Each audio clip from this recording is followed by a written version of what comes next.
Do you know many nuns in the Middle Ages were sex slaves? And yes, the convent knew about it. Between the 12th and 16th centuries, convents across Europe were seen as holy sanctuaries. But behind those stone walls, where the world imagined prayer and purity, lived silence, suffering, and secrets. Not every woman entered by devotion. Many were forced. Families who couldn't feed their daughters sent them away. Nobles locked up unruly girls in veils. Some were barely teenagers. By the 1200s, in places like France and Italy, convents swelled with women who had no choice. They were forbidden to speak, forced to communicate with gestures. Those walls could not protect them.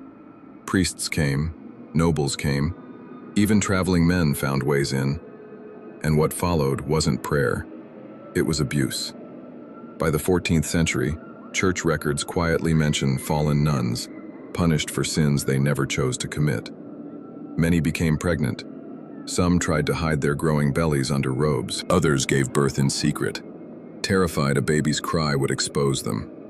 There are chronicles from the 1400s describing infants buried near convent grounds, mothers punished with lifelong silence, and priests who walked away untouched. The convent, meant to be a sanctuary, became a prison of secrets. These women were called brides of Christ, yet their suffering was erased to protect the church's image. Centuries later, in the 1500s, whispers of these scandals grew so loud that even reformers like Martin Luther mentioned the hidden corruption of convents. And yet, their names, their pain, their children were buried with them.